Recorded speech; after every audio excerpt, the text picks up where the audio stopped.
If you could trade them, I tip my hat off to you. I mean, look at this action. All in one candle, giving most of it back today. Same with the yen, which was a turnaround Tuesday candidate. Both this was worked, this was worked, and now we're testing out to see if yesterday was real. Are we going to get another high in gold, or are we going to get this?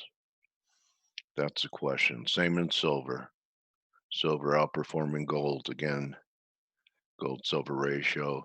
Dixie, to me, this could be a sale. Pretty weak bounce. I thought we'd get more. 720. Thought maybe we'd head up towards 98, 98.20. But that's a pretty weak rally when you think about it. Hardly able to recover anything. I may look to short it because I do think we're going to 95.5. So here's the picture on it. I think these dollar bulls are trapped for this cycle, so they're not going to let them out. Figured maybe we could go 98. Anyway, yesterday I knew what to do. I had some ideas after yesterday's action, and in fact there was no follow through, and we're trying to just negate everything, especially in the S&Ps. It's tougher. Someone put a gun to my head, I'd short the dollar right here, and I might be taking a chance at maybe a failing rally. See kind of off numbers we have here. Off number in silver for today is 1705. So that's a possibility. Silver has a little stronger look to it than gold. Yeah. 1520. Aussie hasn't made a new low. Of course, it's getting hammered. Maybe we get this. We'll see if we're going to get a new low in Aussie. I would think that if the dollar is heading down, that uh, there might be something to do here on the long side of Aussie, maybe down here risking the lows, but I haven't done anything yet. And then crude had a really holding up the best. I know it's given back some, but you start looking at crude and tough to be short. This bottom pick from last week is still intact. So, every once in a while, and it's not easy to admit still after all this time. Yesterday, I had a few ideas, and let's talk about this for a second, okay? So, say for example, you bought 1 yen yesterday when we were talking about it, and I said we really need to clear some highs here. I was talking about this high, I think it was 530. We went almost to 107. So, say you caught a good piece of that. All right. And then we were trading about 1525 or so in the gold. Maybe you didn't ride it all the way down. Maybe you rode it to 1500 and you made 25 bucks. Do I really need to know what to do today after a day like that? Okay, so in the olden days, I would think, yeah, I want to keep trading. I'm in the zone, right? Hi, Elena. But you know what? How many trades a week like that, even a month, do you need to have a successful account? And then something else, I used to hear myself think, hello, Shahab and Ite. Um, well, it's the house's money. Merry Christmas, Zig. It's the house's money. So, you know what? It's not the house's money. It's mine now. And I'm going to protect it like it's mine. So you figure, oh, you could be a little sloppy for a while and it's okay if you give some back. No, you still need to have a reason to do something and not just trade because you're up. Write that down. I don't have to trade just because I had a few winners if I don't see anything. I had a good week yesterday. It's okay to do nothing. So far, that's what I'm doing. And that's why I'm with the team that I'm with, because you know what? I'll make this bet. that these guys have some ideas what to do today. So if I don't know what to do, I could just go and say, "Here, Amanda, say hello." And then I could look at what the active pattern and plays are. If I wanted an idea, I could go to all the recent research for any of these pairs and look for confluence. There's pretty good agreement on the long side of Aussie Kiwi. Boy, that was tough last week to catch. Two central bank meetings. One caused a washout to new lows, and the other one caused an explosion. Okay. A lot of mixed views here. So you know what? I don't see a lot of confluence or like, three greens or three reds here throughout all of these. So, and the fact that there's only three active patterns in play tell me that maybe there's a reason why I'm not seeing anything, because you know what? If these guys, this team is not seeing a lot to do, there's not a lot to do. Okay. So, and when you find yourself scanning, looking for this, it's okay to just sit back and see the forest from the trees. And a good day to call Forest Park to see the forest from the trees. And look into setting up another account so you get a rebate check or have our subscription paid for. Or a great day to do some research and have some major areas in mind in case we do get there. So preparation doesn't always mean that you're trading. We're preparing and waiting for something compelling. So I have nothing compelling that's really saying, Dale, I have to click the mouse. I'm wondering what Blake is thinking here. How are you, buddy?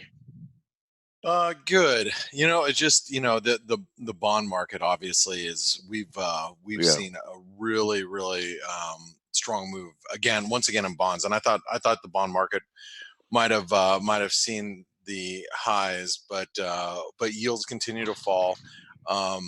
And we've seen a lot Yeah, of moves they in. didn't do much. They didn't really firm up much with that, one candle, 30-second, 50 handle move in the S&P yesterday. No, no, they didn't. But I thought they were gonna, maybe start to show some signs of weakness, but that's just that has not been the case. We've seen, the dollar yen came down here. Let me go ahead and um, Okay, buddy. take the charts. I was looking at the dollar yen a little bit earlier like this. I was looking at it like a you know Right. little pennant. Uh-huh. But we slumped through support and we hit the 618, and I went long at 80, just because we were at the 618, so I figured I'd Right. try to be on the long side, just like a counter trend trade. But I'm really surprised how weak the the bond market is and yields. So if you take a look at yields, let's take a look at like the 10-year. Yeah. Here's a 10-year yield. You see how yields have come down quite aggressively, and 30 years even. oh yeah, I mean, you look at the 2-year, and that, I mean, that it's like inverting pretty good, and we're seeing just yields come off pretty aggressively, and I'm was thinking that we'd get a bigger sell off in the dollar yen, and the dollar yen has come down, but I'm surprised that the dollar yen isn't trading down, down at 105, 50, and that's why I picked it up, because I was like, okay, yields are really breaking lower. Dollar yen's kind of holding in there, so I picked Good it up point. at just that little divergence. That doesn't mean that we're going to get this get a real big bounce. I'm almost hold on really quick. Wilbur Ross says tariff delay to avoid disrupting Christmas season. Uh,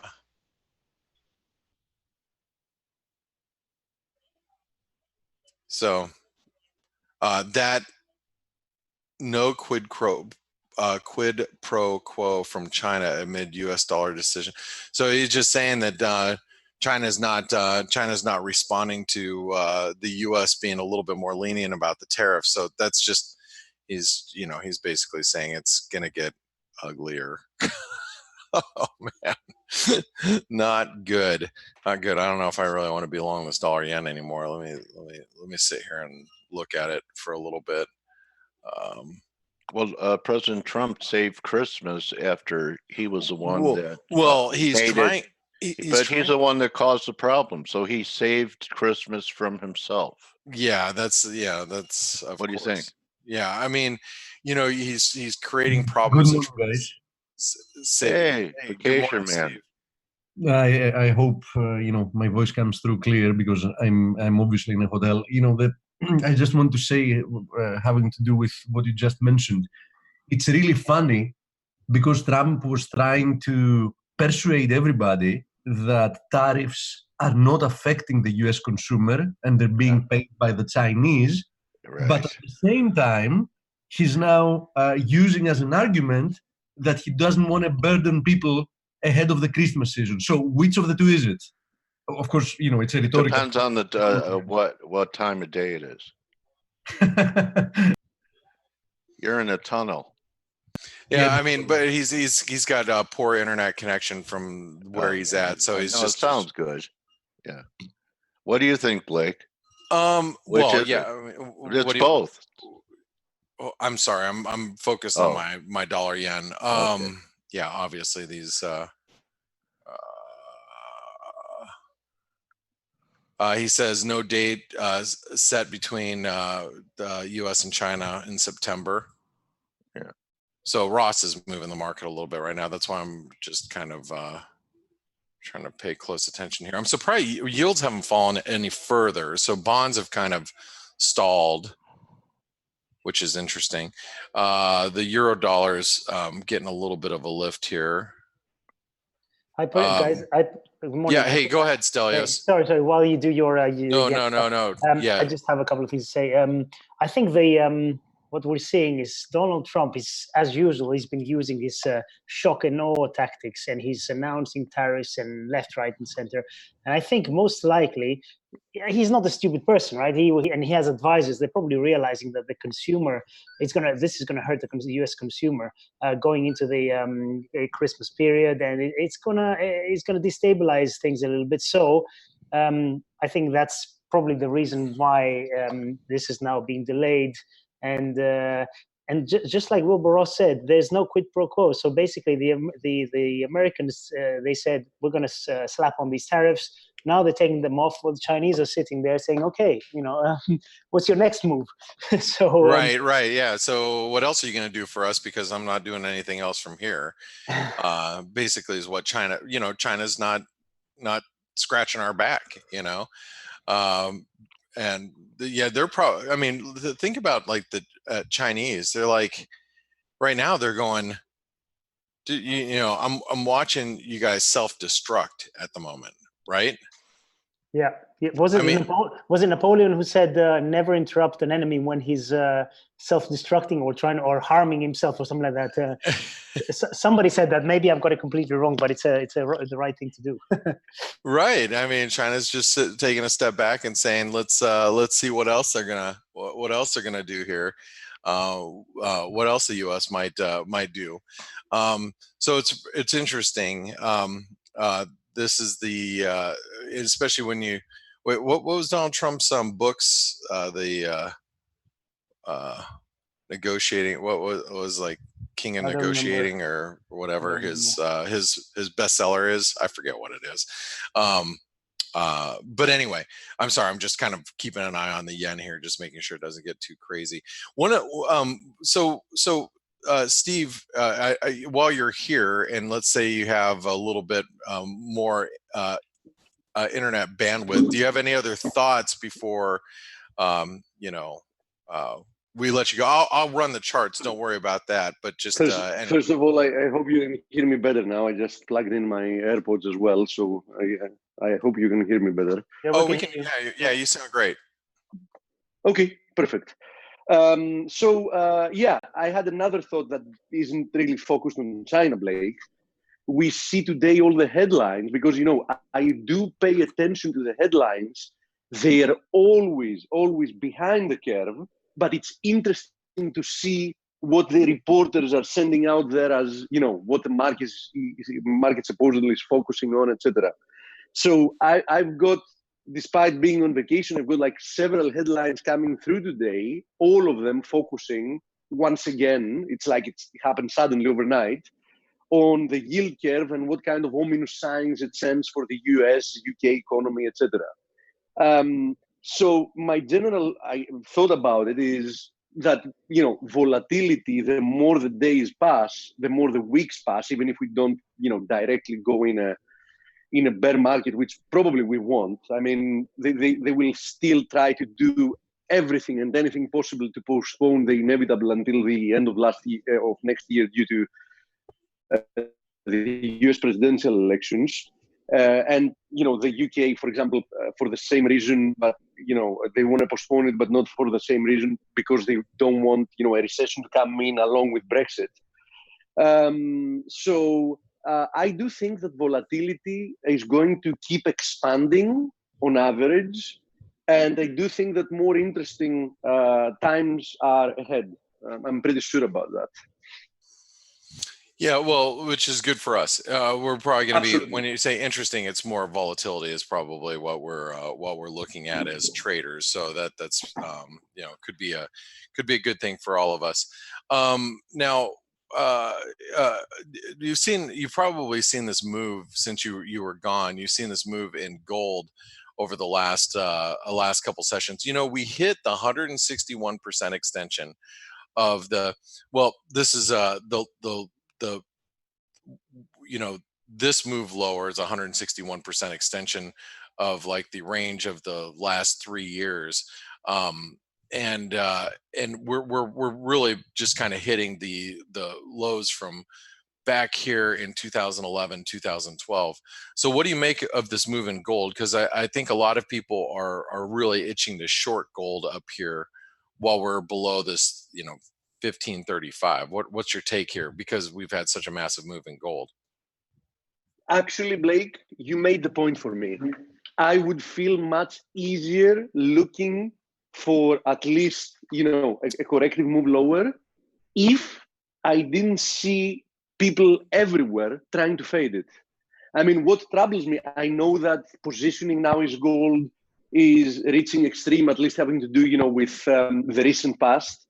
I know that we've hit some extension targets. I know that we're overbought. All of those are valid arguments. But I still don't see the bears to have capitulated. You know what I mean? I think that the people that are trying to fight this move higher first need to capitulate before we probably see a deeper correction lower. Yeah, and I'd agree with that. What I'd probably prefer to do in this type of scenario is wait for a little bit of a correction in gold. Now, I don't think gold's going to correct a whole lot from where we're currently at. I wouldn't be surprised if we might have corrected all we're going to correct yesterday. The move down below 1500 and maybe this 14, because you can see this right here is a pretty good indication of it.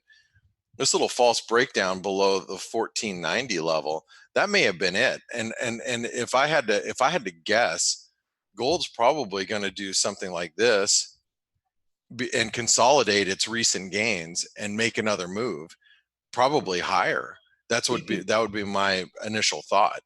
It is very likely. Yesterday's candle, which was an outside spinning top, is a candidate for a reversal. But I would want to see a lot more to be convinced about it. Until that happens, your theory about a likely horizontal consolidation before moving higher is the higher probability scenario, in my opinion. So yeah. I would agree with you. Yeah, I mean that's the way I'm thinking about it now. Which, you know, if you're trading gold and you're like, okay, well, I do want to short it because I know we're up against key resistance. I think what you've got to look for is very small gains. You know, you got to take just little bits and pieces when you can get them. Sorry, I'm going to take a look at this dollar yen here. 100% I agree with what you said, because two things are certain. One, fighting the trend so far has proved to be painful for the people that are trying to do it, and until we get more evidence is extremely dangerous. But on the other hand, gold has already made a big move higher after breaking out. So chasing it up here for longer term positions without seeing a healthy correction lower first makes no sense, at least not from a risk reward perspective. Yeah, no, I agree. I agree as well, guys. And I just wanted to add, I look at the weekly charts on gold and silver, and the 1535 level that you have correctly said, Blake, is huge. I actually have a zone like 1535 to 1550. And the amazing thing with gold is that it's a huge vacuum after that, up to like the high 1700s, literally. And then after that, it's all-time high. So when that breaks, when that breaks, it's just gonna explode even higher. Yeah, and I agree with you. This right here is what I've long viewed as, this just resistance zone. 1535 to roughly 1570. And yes, if we break above that, I mean, and you can see I've got it marked up to the 618 retracement, which would be 1580 roughly. Yeah, we get above that, and there is this, it could take us from, about another 130 points higher in gold. So you got to be real careful about being on the short side of gold. I do agree that, intraday or, from a swing trade perspective, it doesn't make sense to be long now. But I'm hoping that we get a nice little consolidation over the next few weeks until we come into fall and really see what the direction is going to be following into the fall, because I actually think that there's going to be higher levels for gold moving forward. And if you look at just so we are all clear here, this is an inverted head and shoulder pattern, big inverted head and shoulder pattern. Whoops. And that, okay, if I can grab the line here. I can't. Trying. Let's right click on it. There is a chance that you might have locked it. Yeah. By the way, thank you, Ziggy and Stavro. It was Napoleon who said, Thank never you. interrupt your enemy while he's making a mistake. So if you look at like the inverted head and shoulder pattern, it points to 1700. I mean, it points to 1720, roughly, depends where the neckline you're drawing it from, 1720 to 1730. I mean, so we have a long way to travel here in gold still. We're only about halfway through this rally on what we can really expect technically. Again, we're not going to go there. We're not going there today. But, if you're trading it on the short side, you've got to think what the longer term targets for bulls are right now. And it's still, it may not be all-time highs up here at 1900, but we still have some distance to move. So great. I'm glad we had an opportunity to talk a little bit about gold. Let's discuss real quick, Stelios, while you're here, this move in bonds. How do you make, what do you make of this move higher in the bond market? I mean, we've seen boons. I tried to fade, and by the way, just so you guys know, I tried to fade the bond market overnight. I put in a quick stop. I don't trade boons necessarily, but I put in a pattern in play just to try to sell it at the 161% extension. It just continued to rip higher. You can see we're seeing a little bit of reversal right now, but I tried to short the bond market and got stopped out really quick on that. It was a small loss, but I still got run over. What do you make of this move in the bond market? Well, it is a crazy move. What I think is the bond market is basically telling us that there is a global recession coming, which I don't disagree with that, because the way things have been going in the major economies, they've been turning lower, and it makes sense. Having said that, if I look at it with a long-term view, I think negative yields, bonds at minus 0.6 or whatever it is, and Treasury is the 160. So that's that's still yielding a little bit. But if I look at it with a long-term view, I think it's probably not a bad place to start shorting bonds. Like myself, I tend to accumulate positions with a long time frame, like a few years down the road. If you close your eyes today, you sell some bonds now, and you go 2 years forward, you're probably going to be quite nicely up. But the question is what happens in between. And we know that the markets, they can tend to overextend. The other question is how many people. Yeah, how many people said the same thing 3-4 years ago? Absolutely. I've been sitting on my hands saying, bonds are too expensive for over a year now, and I haven't done anything yet. But at some point I will, and because we have to remember the markets always tend to overextend, especially when there's panic. There's nothing seems to be good in the global economy these days. Trade wars, local problems like Italy and Hong Kong and China and German economy. Well, the GDP was negative today, the print. So we get one more. We're in technical recession. So the bond market I always say, is right, but it does tend to overreact. And I do think we're getting to these levels where we're starting to really overreact to this, to the global situation. Can bonds go higher? Of course they can. They can go much higher, but. All right, very good. Well, we don't have any data coming out today, so what I'd like to do is I'd like to cover some of these majors, and let's take a real quick look at the euro dollar. So, I've been trying to play the euro on the long side. Yesterday, I took it off because when the euro came under pressure yesterday, I took it off for a loss. I was long some, and then it came down. I'm like, okay, I don't want to be long that right now, and not until we get above this 112. Well, now it's like 112.25, and I am actually leaving it alone for now. Was trading a little heavier today. I'm still, unless the euro gets above 112.25, I'm just gonna kind of leave it alone right now. But I'm actually quite surprised that the euro isn't a little stronger with the risk off that we've been seeing. Come on, dollar yen. I want the dollar yen to trade back above 106. I'm going to move my stops up to break even here in a moment if that happens. But anyway, the euro I'm just kind of leaving alone for right now. I really don't want to deal with it at this moment unless we start to see that bull flag take shape. The cable, Stelios, I was actually pretty optimistic that the pound was going to try to make a move above 121. Then Boris Johnson opened his yap this morning and basically said that the EU is not budging, and it's just another indication that we're walking closer to the edge here. He's taken the UK closer to the edge. What do you think about this whole Brexit situation? Well, first of all, we had the CPI number today. It was 2.1%, so higher than expected and slightly above the target. Remember, CPI is at, let's say, at 2%. Average earnings growth is 3.7%. These are not bad numbers. Unemployment is low. Of course, unemployment is a lagging indicator. But what I think is, we saw Boris Johnson today, and he said that basically the EU is being too stubborn. And, I've thought about it a little bit, and I think it's, first of all, is a change to what Theresa May had been doing for the past years, in that she had effectively taken away the possibility of a no-deal Brexit, or at least she wanted to avoid that. She wanted to take it off the table, and she'd always said that.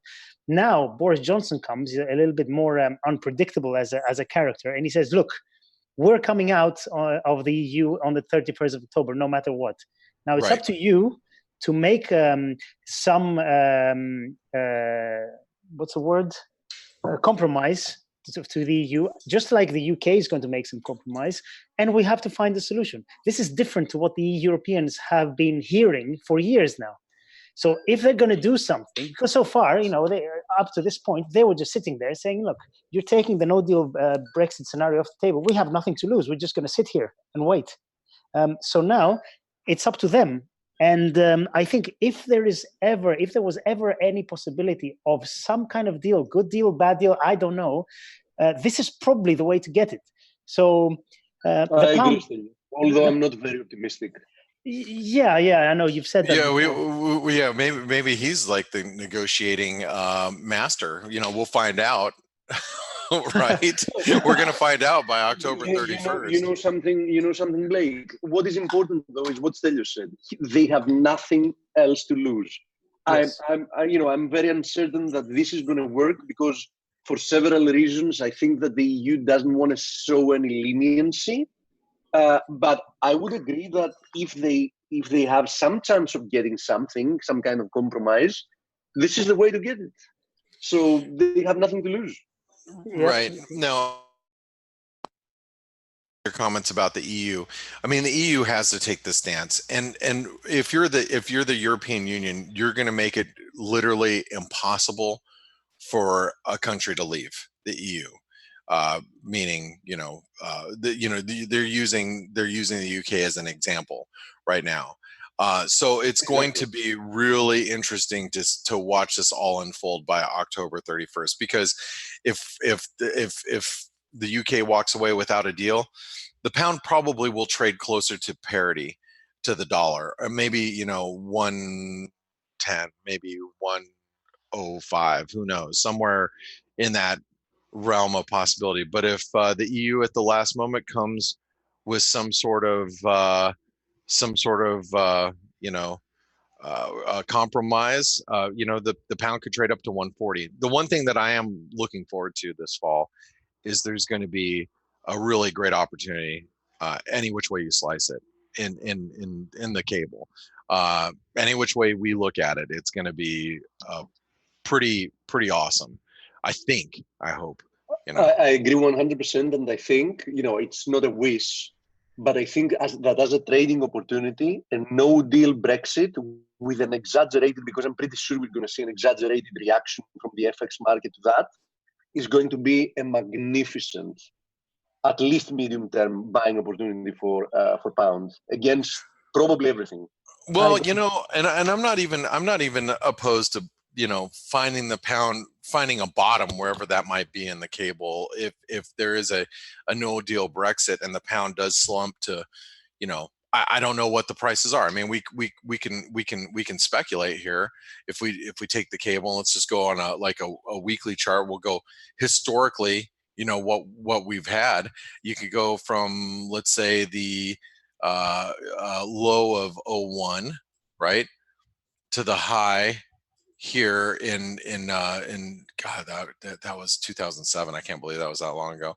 I mean, the 127% extension comes in at 115. Scary thing is the 161% extension comes in at 90. That would be crazy. But you have another 161.8 though there, very interesting, at 104. Oh yeah. This one, and that's just from the last few years. That's a nice level. Yeah, I mean, maybe 104 is it. So we'll see. I think there's the risk is that we start seeing some of those levels, and I've tried to stay away from the cable for the most part, because I am a little worried about being on the long side, without having any concrete deal. So, when I look at the euro pound, it's like I tried to short it last week, had some tight stops, got stopped out, real, no harm, no foul. But man, trying to play the cable on the long side right now is a very dangerous game. And frankly, we haven't seen anything technically that even gives me an indication that I should be buying. And I was thinking, hey, if we can get above 120, 105, I was thinking about buying some cable this morning. But then, like I said, Boris Johnson turned that ship around real quick. Didn't give us anything to cling on to. Let's take a real quick look at the Aussie. Aussie trades heavy, and so does the Kiwi. Both of these are trading heavy, even following the China U.S. news.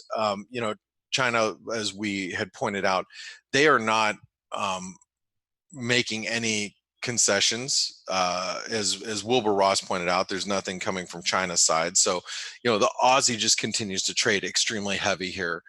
And, I know a lot of people are out there looking at the Aussie and trying to be long, but I'm going to tell you guys, while we're below this 68.30 to 68.50 level, there is no reason, in my opinion, to be long the Aussie US dollar. Can you trade the Aussie long against maybe some other currencies? Perhaps. I think you could maybe venture out to do that here and there, but trying to trade the Aussie dollar on the long side, it's a fool's game right now while you're below this support. We have to get back above that support, which is it's resistance, but previous support. We have to get back above that in order for me to even consider about being long the Aussie dollar, and that's probably would be more related to the China news. I mean, you even saw yesterday the positive news from what we thought was positive news from China didn't even get the Aussie dollar to sustain a break above 68 cents. We just came right back down again. Kiwi dollar is very similar. The Kiwi dollar trades very heavy, and again, this is one of those things where you have a central bank that's possibly going to be moving to zero. What's the reasoning here to be long New Zealand dollar? Unless it's some positive, extremely positive China news, I don't think there's any reason to be long the Kiwi either. The dollar Canadian, the dollar Canadian's been in this channel, and I've actually been watching the lower end of this channel. Yesterday we tried to push below 132, we couldn't sustain, and we just ripped right back up again. As long as we're above this channel support on a closing basis, no reason to be on the short side. We are testing the 200-day moving average, which comes in at 133. All right, and that is the high for today, is 133, at least for right now. And just realize that there is, the 200-day moving average is sitting right up there. So, being long right now doesn't make a whole lot of sense. But at the same time, I don't know if I really want to be on the short side. I've kind of left the Canadian dollar alone recently. It's been not that readable of a pair to trade, so for me, I've been just kind of staying away. I'm going to go take a real quick look at the dollar yen really fast. I'm still long some dollar yen. My stops I just already moved up to break even, but really we have to get a move back above 106 for me to even feel comfortable about being long the dollar yen right now. The dollar yen is just kind of floundering around. It looks heavy. Bond yields are still heavy. Bonds are still extremely strong. And while the bond market continues to stay strong, there's no reason to be, I'm not convinced that the dollar yen is going to be ripping up, back up to 106.50 or anything like that. Like I said, my stops are break even, so I can kind of stand aside now. But let's look at some of these other yen pairs. The euro yen, while we are below 120, there isn't a whole lot of reason to be long the euro yen. We're kind of floating around this previous 2019 lows. We hit a new trend low or new yearly low, bounce back. Not sure if we're going to get a false breakdown or not, but I'm going to tell you right now, this resistance zone, you can see it comes in right at 120. While we're below 120, what's the reason to be long here? Now, if the euro yen breaks above 120, that might be a different story. But for right now, that's not the case. And I think that you've got to continue to, think on the short side of this while we're below 120 at least. Sorry, I'm just taking a look. I'm going to take a real quick look at equities really fast. I'll come back to the rest of the yen pairs because they all are going to be moving in similar fashion. So here's equities. What a disaster, Coach. I don't know if you're here, if you're listening in, but he said it pretty good when he first came on. Good luck trading the S&P. I'm here, bro. Yeah, I mean, your comments when you came on, at the very beginning this morning, you're like, "Good luck trading the S&P." I mean, look at this. Look at these moves. Well, I mean, I'm gonna just take a step back for a second and just realize, kind of what we're doing. We're really stalling at the 618. So we had a big sell-off, traded below the 200-day moving average, bounced back. We're at the 618, but we have not been able to sustain any type of rally beyond that. So yesterday, it's not just the candles, bro. It's the way the candles are formed, like in 30 seconds. yeah, like yesterday. And then it closes good yesterday, and then you go to sleep and you wake up and it's giving it all back. How can you hold a position? Yeah, it's near impossible right now. Only Steve Volge could. There are very few people out there. Yeah, he's got the stomach for it. Yeah, I you know, as you've said many times, I'm too old for that. No, I mean, when you have a hernia and your intestines keep pushing outside of your stomach, it's like you can't. How can you Never deal had with one of those. Me neither. But if you trade the S&P, you're probably going to get one sooner or later. In your wallet anyway, hernia. Right. So let me ask you this. We got about 20 minutes left before you bring on your guest. Who's your guest today, by the way? His name's Tavi, and he's it's Peter Schiff. I'm kidding. No. Oh no, yeah, Peter Schiff. Tavi Costa. Okay. And he's with a firm called Kretzcat. So I believe they're registered investment advisors. And got it. Okay, so you have your guest coming on in about 15-20 minutes. Let me ask if anybody has any questions on any specific pairs they want me to take a look at. I will. And because it's not like I'm always here for an hour and I can spend time looking at things that you want to see. So if you have any questions, Coach, just keep an eye on some of the questions and any pairs that people want to take a look at.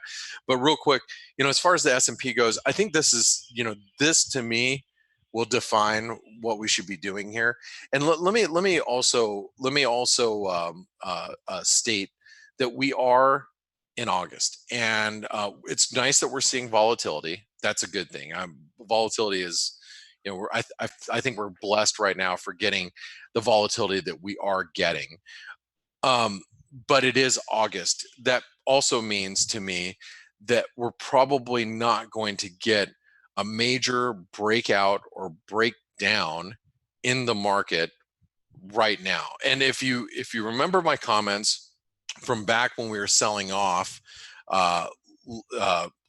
last week or whatever it was, when we were coming under pressure, my opinion was at that point in time that we were going to do something like this.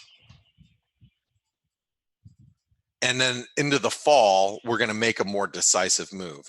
I still feel that way.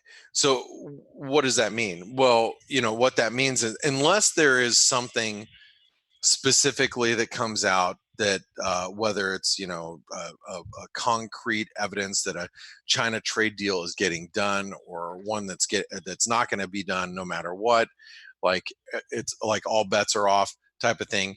Unless that happens, we're probably going to be in some sort of consolidation between now and September. Now, does that mean that the S&P can't, violate this range? No, we might end up being in a range that looks like this. We might be in a range that looks like this. But what I'm trying to point out here is that try not to get too directional this time of year when we're in August.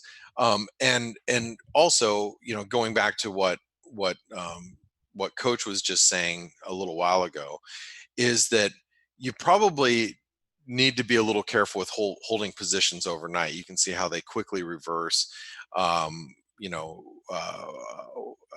there. So you just be a little careful. I'd probably be more apt to just, you got some profits, take them off the table. If you have some gains, at least move your stops to break even, take a little off and see if the rest will run. But, be a little bit more conscious about holding those positions, not holding those positions overnight, I guess is the point that I'm trying to make. And I think we're going to be consolidating probably for the next couple of weeks as we head into got a fall. couple of requests if you want to take them. Yeah, let's do it. Bursk in chat room wants a short USD ZAR. I'm assuming that's USD ZAR. The South African Rand, yeah. So, the Rand, this is one of those, and matter of fact, let's I haven't looked at this currency pair in a while. Keep in mind that the South African rand is one of those emerging market currencies. So because it's emerging market currencies, if risk deteriorates, then the risk of it moving higher is high. Okay, but if we do end up consolidating, like let's say stocks are down, you take the S&P down 1.5% this morning, and we bounce back, and we're only down 0.5%. Well, chances are the U.S. dollar South African rand is going to sell off. Now, Andre is going to be popping in here tomorrow. He's our in-house harmonics expert. So if you're looking at the harmonic chart patterns here, you're going to get them from Andre. Now, I'm going to just tell you by eyeballing the South African rand right now, I actually see a nice Gartley pattern developed, and now I'll point it out. Right, take the high, low. There's A, B, C, and then 127% extension probably takes us right about where we're at. Right, that would be 88% or close to. So here's the thing: if you want to short the South African rand, the U.S. dollar South African rand right now, I think your risk is minimal, meaning it's manageable. So if I was going to trade it now, it's not saying that I'm going to, because I don't trade the rand often. I tend to trade the peso more. What I'd probably do is that if I was going to short it, I wouldn't risk more than today's highs, because this is a 618. You can see how we're respecting the 618 retracement right there. So I think if I was going to do it, which like I said, it's not something that I'm keen to, but if I was going to do it, I would just not risk above this high. And I think you have manageable risk reward, but you don't want to get it, don't want it to get it too much higher than where it currently is, or too much lower than where it currently is, because then your risk reward is pretty skewed. Because I'm talking like, let's say you enter right now, and let's say you're just targeting, let me get rid of that really fast. Let's say you're targeting trend lows right here, right? So right now, if you enter here, your stops are here, your target is somewhere down here, you're risking 1 to make 2. And if you get really lucky, and let's say, the stock market turns higher because China and US call some sort of trade truce through the end of the year, and it looks like they're going to resume talks in September, then it pushes down towards 14.9. Then you get a little bit of a home run there, right? So I think the risk reward's there. It's obviously counter trend. But if you like I said, from a risk reward perspective, I think you can take a shot. Just keep your stops tight. Don't because if things progressively get worse and we see things break down between China, US, Brexit, you name it, whatever the all host of things that could go wrong right now, a confidence vote in Italy, blah blah blah blah blah. Next thing you know, the South African rand is trading above 1550. So you don't want to be stuck in a situation where these emerging market currencies continue to squeeze even further. Euro Swiss. Yeah, Euro Swiss. This is a currency pair I have not taken a look at for a long time. So let's take a real quick look.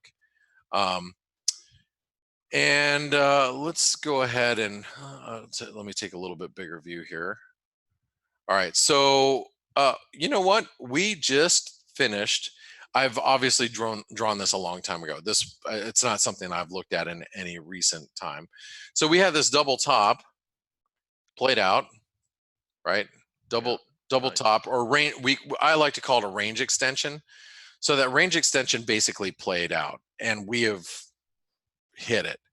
Now, the question is, now that we've completed this range extension that you see here, the question is, are we going to get a bounce? And the problem that I see is that you've had, a week and a half of basically consolidating down here. You got a little bit of a reaction the first day that we hit that range extension, which would have been right here, right? Mm-hmm. So that first day, you did get a reaction, you got a bounce, and now here we are back at those lows. Now, so that to me tells me that there's a bit of a problem, and then you start thinking about, okay, well, what's the issue with the Euro Swiss? Well, probably Italy, I would assume. You have some support down here at 108.25. I mean, if you wanted to play counter trend, right? If you wanted to play on the long side right now, the risk is, I think, below this 108.25. And the flip side of that is, if we break through 108.25 and you're like, no, I just really want to be short, I think if you break below 108.25, then you get a gap fill down here that takes us down towards 106 or basically 107. So if you want to play it in the direction of the trend, I think you just have to be careful of that support that's just below, and if it breaks through the support, then that's probably your green light that we've got some more weakness coming. So there you go, dollar Swiss or Euro Swiss, excuse me. Okay, how about I'm not sure if you covered Guppy, Euro CAD. I did not. Let me take a real quick look at the pound yen.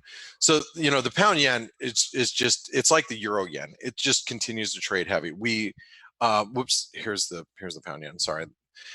We trade below this 130.65 level. That was the previous 2019 low.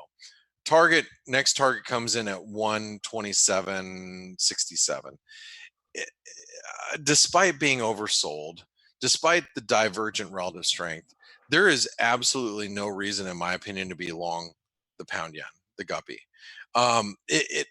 Unless we get above 130.65, the risk, in my opinion, is a continuation lower, at least to this 125. Let's just call it 125.50. It's 125.67, but that's the price that'd be the target that I'm looking for. And frankly, if we can, and I'm going to just use the trend line here on the relative strength.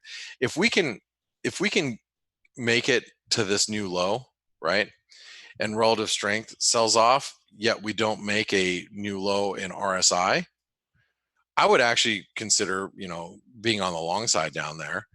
If that happens, if we hit this level, relative strength does not hit a new low, then I would consider being long. It'll be interesting to see, because if we do hit a new trend low, there is also a risk that, Coach knows what I'm talking about here. There's a risk that relative strength might actually hit a brief new low, which would then confirm that this downtrend is for real. So, being long the Guppy down here, yeah, it's just realize that it's the pound, and you're dealing with not only Brexit, but you're also dealing with firecracker Boris Johnson. So so there you go. And do you have anything you want to add there to the Guppy there, Coach? No, not really. Okay. Now you just asked about the Euro CAD. Let's take a quick look at the Euro Canadian. I played the Euro Canadian quite a bit from the long side when we were down here, and unfortunately I missed this entire move. Like, so this move, the spike higher, which I was waiting for, I missed.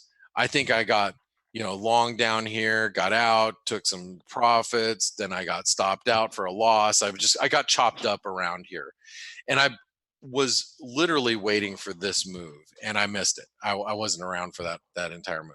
Now, if you look at the Euro Canadian and you kind of think about it from a longer term perspective, the reason why I was playing it on the long side down there was that I knew that a trend line was just below, so I just kept playing it on the long side, chopped around, finally just said, I'm not even going to deal with it, and then I missed the move. What do you do with it right now? Well, I mean, I guess while we remain below this trend line, being on the long side doesn't make a whole lot of sense. And if you are in the camp that stocks are going to continuously go down from where we're currently at, which I don't necessarily think is the case. At least it hasn't been proved to us, excuse me, that that's the situation. Then the Euro Canadian, on a risk aversion type of move, the Euro Canadian is best played to the long side. So that means it's eventually going to break higher. That's how I would play it. But if you go back to what I was just saying about the rest of the month of August, we may be in a consolidation period in the stock market before we see bigger moves this fall, which I think is the case. So what I would be probably thinking at this point, if I was going to trade the Euro Canadian, which matter of fact may come back on my radar, is if we head back down here towards like the 46.50 level, and we head back down there, I'd be more apt to play the long side down here and then look to play a breakout over here. If things get worse, equities come under severe pressure, the Euro Canadian is one that I would trade alongside. That's the Euro Canadian, Euro New Zealand, Euro Aussie. Those are all pairs that, as you guys know, last week I played the Euro New Zealand alongside. By the way, I sold the Euro New Zealand yesterday at 174 and change. I sold it up here before this move. Just so you guys know, I think I sold it up here up on the spike, but I was out of it when that news hit. I didn't have, and frankly, I had an order to buy the Euro New Zealand at 72 cents or 172, excuse me. I was looking for this. If you're a ForexAnalytix subscriber, you had this chart. I was looking for a dip down to 172 to get long. I actually still have a bid out at 171.92 that never got triggered overnight. So, but I'm more likely to trade the Euro New Zealand, Euro Canadian, and the Euro Aussie to the long side under periods of risk aversion. So unfortunately, I'm not long any of them right now. All right. Thank you for your coverage today, Blake. It's my pleasure. And guys, tomorrow I'll be here with you. I thought Steve was going to be here today, and it was kind of late that he did pop in, and he was able to come in today. Tomorrow, if you're here, I'm going to go through the analysis I'm going to do the bias chart for you guys tomorrow. Paul Franco is going to be I'm sorry. Andre is going to be joining us tomorrow. So I'm going to go through the bias chart tomorrow. So this way Steve doesn't even have to worry about popping in tomorrow morning. And I'm going to do the bias chart and get you guys all up to snuff on all the majors first thing in the morning tomorrow morning. So one last thing I wanted to mention before I turn it back over to Coach. Hey guys, if you haven't contacted Forest Park FX, our webinar sponsor, please do so. They will help you as a retail trader find a broker that best is suited for your needs. If you're more of a long-term trader, what brokerage firms might offer you a better rate or less of a ding on your margin if you hold positions overnight, versus if you're more of an active trader and you're looking for tighter spreads, what broker is going to be best suited for your needs. Make sure you reach out to Forest Park FX, and if you want to be part of the ForexAnalytix community, possibly for free, you can join the reimbursement program with ForexAnalytix, and you can find that right on our website. And this also gets you to Forest Park FX, because if you contact them via Skype or this email, it's going to go directly to them.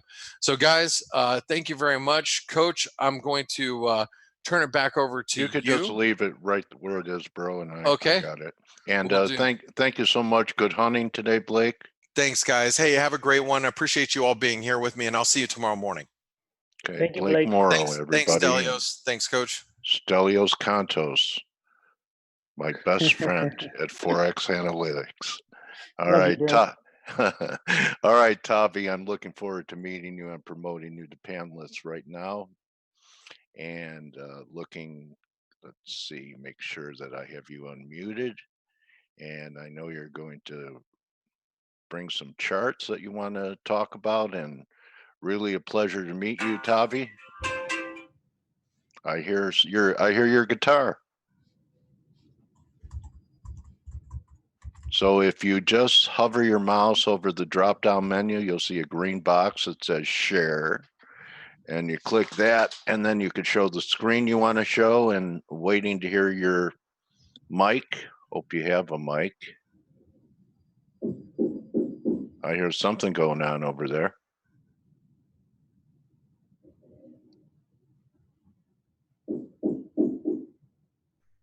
Tavi. Hello. Hi, Tavi. I heard you say hello. Hello, Tavi.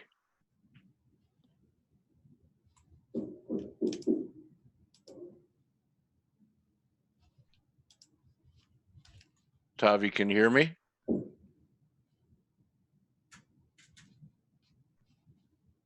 Live TV. And then you just scroll your mouse or whatever over the drop-down menu, and you'll see a green box that says share. And you click that, and then it'll give you a screen for you to share. And I'm still waiting to hear your voice. I hear some pounding, and I heard you say hello. I'm curious what's happening with you.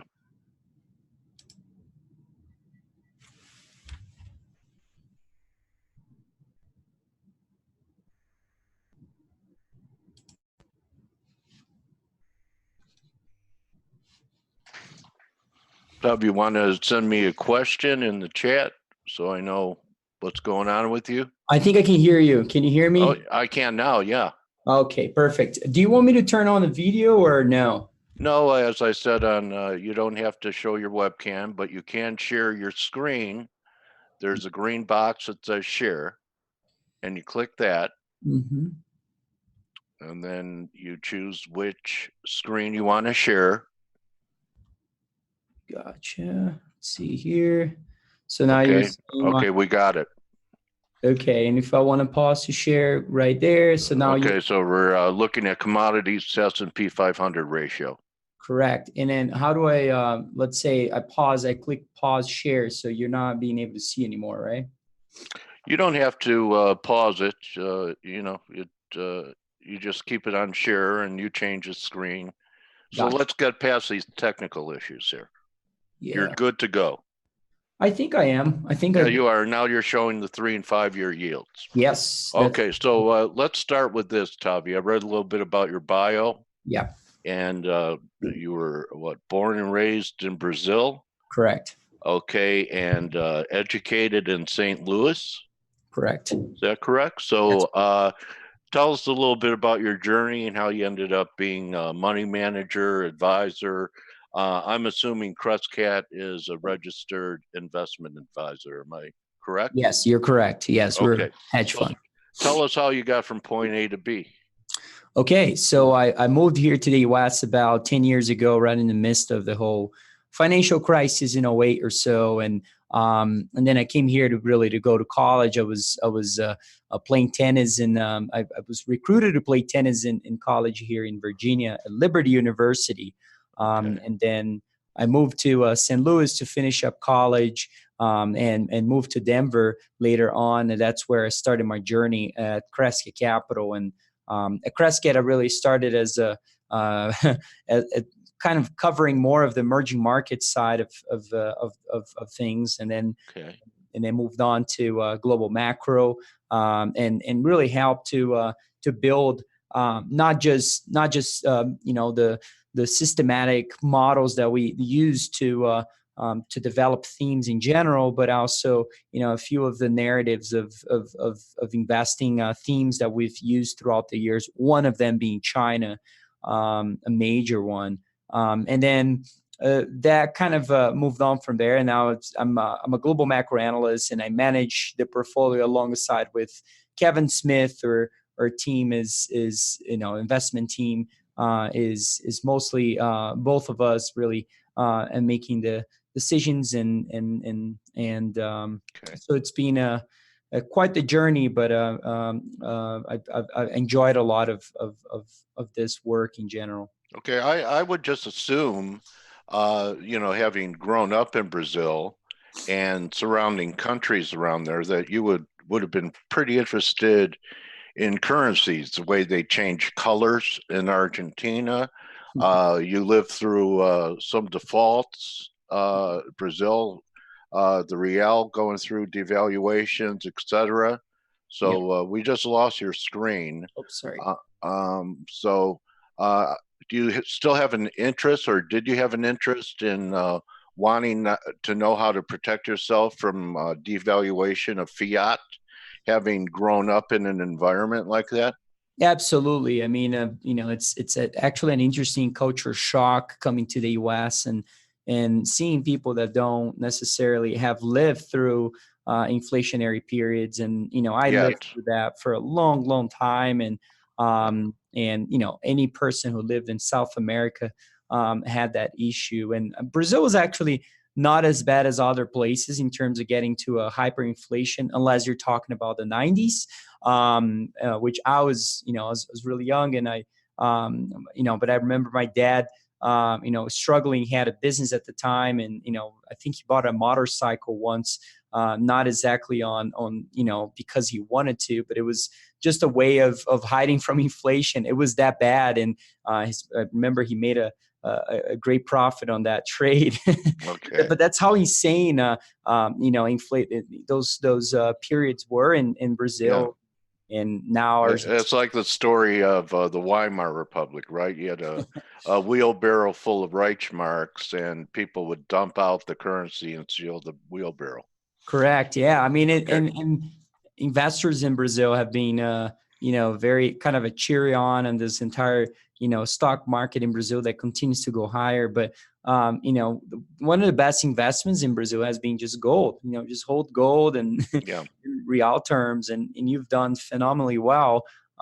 So, I still think that that's kind of the case, especially what's happening in China. I think that, it's kind of hard to not see a scenario where China devalues significantly and the Brazilian real or the dollar in real terms doesn't go up as high as 5 or 6, on an exchange rate. So it's, I think that that's all a very, very likely scenario to occur. So you want to start off talking about rates and negative yielding investments and what's happening here with possible yield curve inversion, and you go ahead and tell us what you're thinking at Crescat and how you're positioning your portfolio to take advantage of what you're seeing. Yeah, I'm happy to go through a few things. I have here a few of our macro themes as well. I can, anyways, I'm happy to talk about them as we go. And whenever you want to stop me, I'll elaborate on whatever. All right. Count on it. Okay, sounds great. So, at Crescat now we have 3 high conviction themes, and one of them being the U.S., which we think it's more of a distortion of prices, asset prices in general, not just stocks, but corporate bonds and private equity deals in general are extremely overvalued, and even real estate, depending on the place, relative to fundamentals and some macro indicators as well. So that has been sort of one of the themes that we've been implementing in the portfolio by shorting the most overvalued U.S. equities. Then China. What would they be? FANGs? Some of them are FANGs. A lot of them are software stocks that have been. I think I've tweeted this a few days ago about a few software stocks being trading. Medium software application software stocks now trading at 73 times free cash flow, and that's just that's just the median. You can look at the basket and just look at the most overvalued ones. There's some companies trading at very similar multiples than things like Beyond Meat. And some of them are actually legit companies. It's just like it goes to show how difficult it is for you today to find a good business with a good model. And any company that today has some sort of, let's say, subscription model with top line growth, Wall Street is valuing them at absurd levels. And there's very low cost to carry to short those positions, and those have been one of the major, I guess, places where we've been focusing on. It's a very expensive pocket of the market. There are more, that's some of the FANG stocks are also, the Netflix of the world, and all those are also. But we use a quant model at Crescat that scores 1,000 stocks and globally. And so we search for the ones that have the lowest scores in that in those metrics of valuation and others of in general. But and then we usually select a basket of those and hold them as we go. And and part of the investment process here is that if those scores start to rise, obviously that gives us attention, and we go back and see if we would like to still hold those positions on the short end, and if not, we can always swap with something else that is scoring bad. So that has been a way of for us of selecting a basket of the what we think are the worst. How do you manage risk on short positions? Well, we manage risk on a CVAR basis mostly, but obviously there's different ways. This is just one of the processes that we use is just a bucketing or risk in general, or risk parameters through a CVAR constraints on a theme level. So let's say, and I think I have a good, actually, oh no, I don't have it here in this presentation, but essentially, let's say, what we call this first theme that I said, the U.S. equities, for instance, that's what we call the maturing expansion here in the U.S. So that's where we put allocate most of our positions in the short end here in the U.S. And then we try to stay within our constraints of a CVAR, and how much ideally we would be down on a daily basis of those positions depending on the day. So it's that has been one way of managing risk, but obviously understanding the the future correlations of asset classes that we own in the portfolio is another huge part, and which ones are the ones that are likely to act as more of a hedge, which I'm happy to elaborate more on that if you would like me to. Go, you're the captain. Okay, so one thing we've seen in the markets today that has been an important development, and I've been talking about this for a while now, is that inversions in the yield curve are extremely important, and they have been credit markets have been acting as a bellwether for stocks for a long period of time. And one way we look at this at Crescat Capital is just calculating the percentage of inversions in the yield curve today. This chart is actually not updated, but as of yesterday, for instance, and I would love to open this file as soon as in an hour or so here. But I know that this number is even risen now. It's probably close to 75% of the yield curve today is inverted in the U.S., which is just as high as it was at the peak of the housing bubble and the tech bubble as well. So, when you think about inversions in general, yes, they're negative for the economy. But one of the things that tends to happen here is that if you go back to this chart initially here, which is inversions versus gold to the S&P 500 ratio. So the third chart there in this panel, or the third panel of this chart, you can see that relationship. And I think gold is really the best hedge of a shorts in the U.S. equities here, given how central banks are likely to provide even more liquidity going forward here to try to boost the economy in general.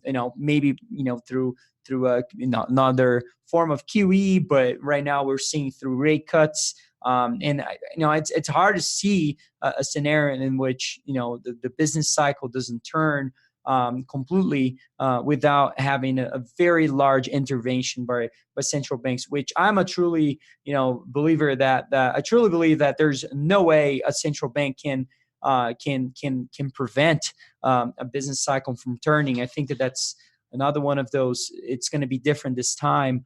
Type of stories. So they can delay it though, right?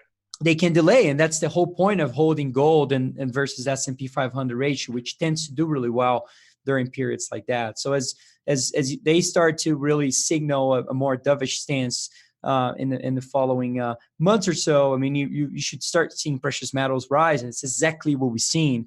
Being, and at some point, this kind of nonsense belief that on equity markets in general, it starts to fade away, and then that's really when this ratio starts to rise even further. Those ratios starts sometimes, it's the driver recently has been gold, but the driver of this could be stocks, as we've seen in other recessions. In other words, is stocks falling. So, and there's so many issues in the market today that could, you can easily come out with a very reasonable thesis of why you should be shorting stocks today. How do you hold gold? Through the ETF GLD, through mining shares, through physical? How do you allocate a certain amount of equity to gold? In what form?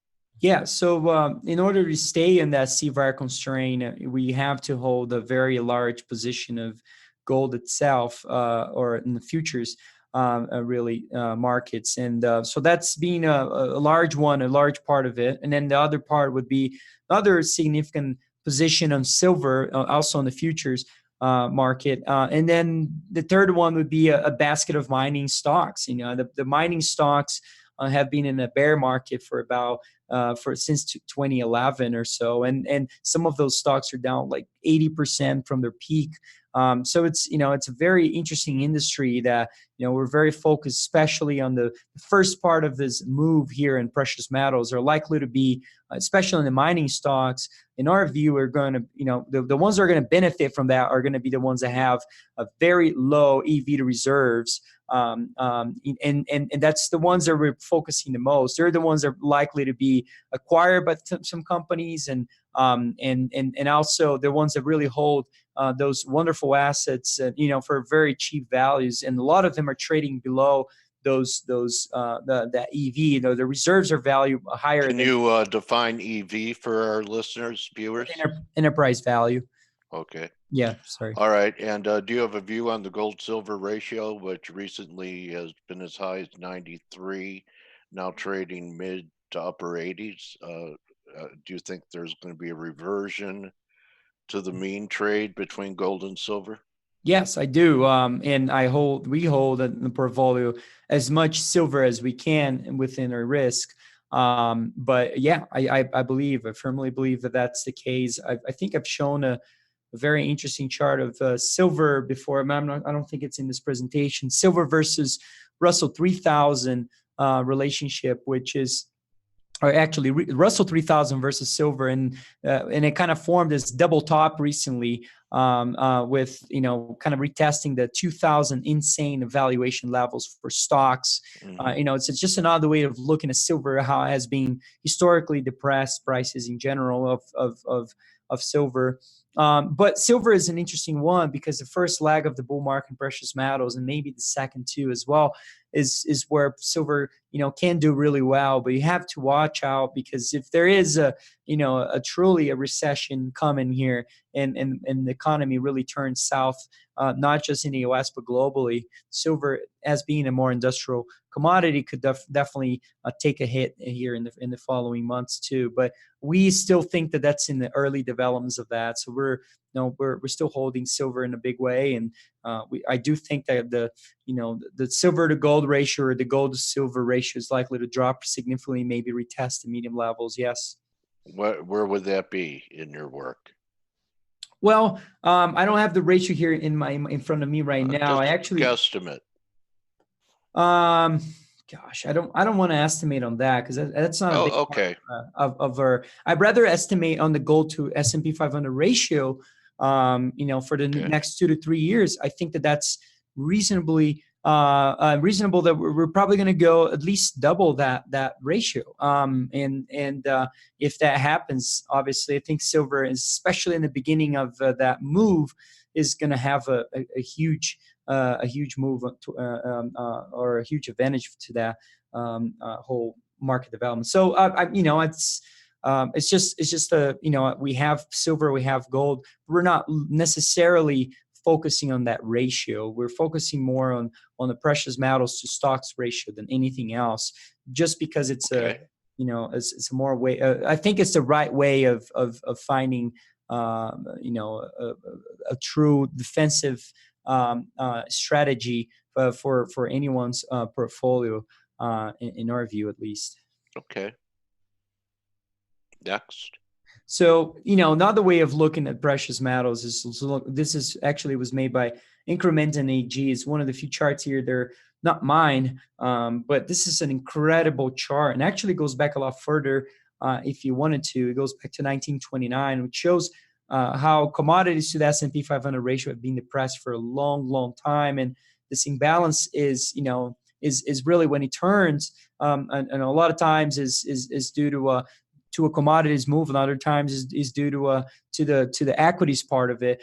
We think it's going to be both this time, and just like was a tech bust and the Nifty 50 in 1972, and meaning that stocks are likely to drop significantly as the entire precious metal space should probably rise. But there are so many ways you can see that, especially on the nominal rates that create this great environment for precious metals. If you look at the 2-year or just nominal rates, 2-year yields all the way back to the 70s, and you connect the tops of the 2-year yields, and you start to see that you hit this resistance line and start dropping significantly, you're at the peak of a cycle. Very clearly there in this chart. It's probably a must watch, and everyone monitors, and not a lot of people pay attention to this. But if you believe that the 2-year yields are going to drop significantly, as I do, you would think that the real yields would also drop significantly. This is just looking at the relationship of real yields inverted on the blue line, and then the gold line is gold. So you can see very clearly that those two follow each other remarkably close. And if you're likely to see nominal yields dropping, real yields should drop. And in an inverted version, you would expect gold to follow on the upside here. So that's a major part of our gold thesis as well. Aside from just the levels of leverage, which shows here in this chart, the huge amounts of and this is not like more of a short-term way of looking at markets in general. This is more of a big macro picture of what's happening globally. Very clearly, you can see here that when you look at total debt to GDP ratios of the past largest credit bubbles we've had, all the way back to the 1990s and the Asian crises and the housing bubble, even in the European debt crisis, you can see very clearly that when you look at the average of the total debt to GDP ratio, we're somewhere close to 245%. Today, if you look at the top total debt to GDP ratios today, that average is significantly higher than that historical average. So, that's clearly an imbalance. And honestly, I mean, that's a huge part for why we think gold is likely to perform well, not just and perhaps will be a secular shift here for gold in general, which I think that there's no way all this money printing and amount of leverage we had in the system will have to translate into inflation at some point, and at least a value destruction of fiat currencies. And so, but that's more of a big macro picture. The reason why you want to be long gold today is a lot more because of the today's macro imbalances that we're seeing. But here is I'm going to go back to the beginning of the presentation as I skipped a ton of it. But China is the second largest theme in our portfolio, which we think that China is a historic credit bubble, and probably the way that things are going to play out is that the yuan is likely to devalue. We even have another kind of what we call the currency crisis, is when the equity market declines along with the currency market.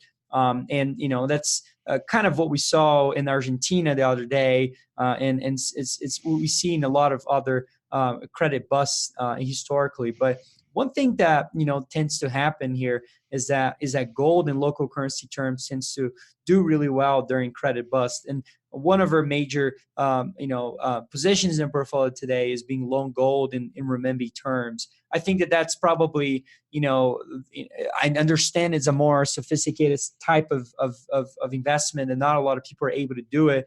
I need is the agreement and blah blah blah. But the idea being, if China really is this huge historic bubble in terms of its credit imbalances, you would expect that an implosion would cause the price of precious metals in local currency terms to rise, just like we saw in Turkey, like we saw in Brazil, in Argentina, and in any place that blew up significantly. Tends to happen, especially emerging markets. That's a very important. Would you say China's a little bit more prepared for it than the other countries you mentioned, since they've been the biggest buyer of gold on the planet? Sure. I mean, that's just driving gold higher in their local currency terms, right? So that doesn't mean necessarily they're being prepared. They're massively short the dollar, and I think that's going to be the problem. I think that's a $45 trillion banking system can never be fully prepared for a credit bust. That's for me, that's the bottom line. I've never seen a country that had that much leverage in the system. That's just on balance sheet assets. I mean, if you include off balance sheet, you're talking about another $40 trillion of assets. So I don't think that's going to unwind.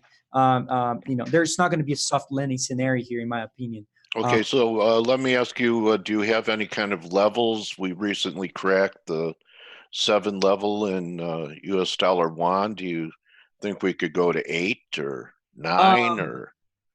I do think that it's usually in average this imbalances tend to when they occur, as I said, you don't know which one it plays out. Is it the currency or the equity market? In this case, we're playing both because it's so easy to get an option on or play on the derivative sides of the currency itself, meaning the CNH or the Hong Kong dollar. So I think that it's plausible to come up with at least a 30% devaluation of the yuan in order to come back to more normal levels in terms of, especially of its M2 money supply versus its GDP, as we've shown before, the way we value the currency. But do you short Chinese stocks because of this? How are you going to take advantage of China's blow up because of credit and debt to GDP? So a large part is being gold on the currency side. A large part is being being long gold in renminbi terms, and the third part is being short the most overvalued companies in China. When I say that, I'm not talking about the A shares that are trading at low levels, supposedly according to their fundamentals that have been reported. I'm talking about things like the ones that had IPOs in the US, like the Alibabas of the world, that are extremely overvalued. And it's just if you agree in that term that we're going to have a credit bust in China, there's no way those companies are going to be valued where they are today.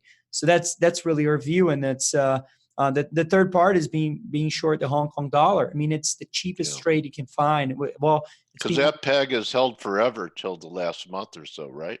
Well, it's still pegged, and you're right. It's being held forever.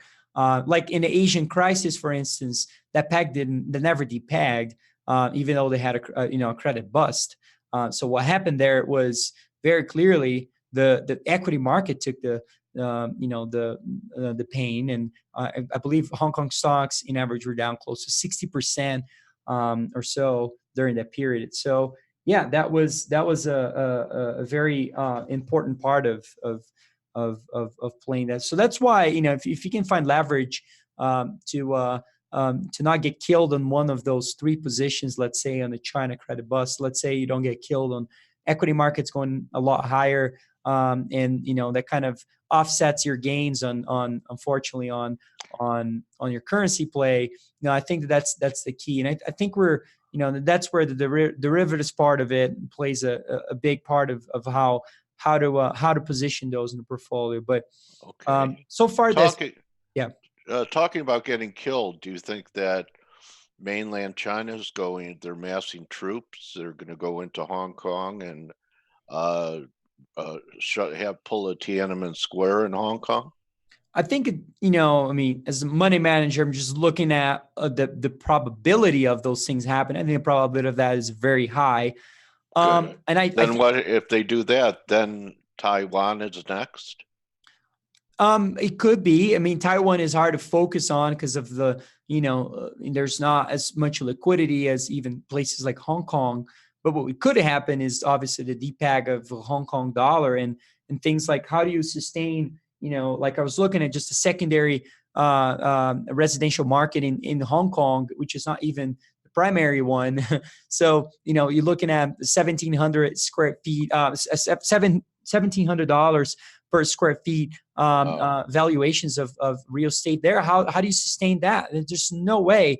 And there's another part that is important too. Well, Hong Kong. They should sell and move to a ghost city in China. Yeah. And they'd have no neighbors. It'd be very quiet, right, Tavi? That's right. But you know what's interesting about this too is that when you look at the banks in Hong Kong, you know, and the amount of provisions of loan losses they're doing, you know, their allowances on the income statement today as being, you know, compared to, you know, relative to the revenue. So let's just call it, I don't want to pick on one or two banks, but you can easily find banks, you know, the largest banks in Hong Kong. I'm talking about the top four, you know, that are provisioning close to like less than 4% of the revenues on loan losses. Do you know how much they used to do in back in, not even in 08, just 06 and 07? I mean, those things. 20? Yeah, 20 to 30%. When, you know, that's they have no coverage now, do they? They're weak. No, it's just, you know, when those losses come, you know, it's going to be ugly.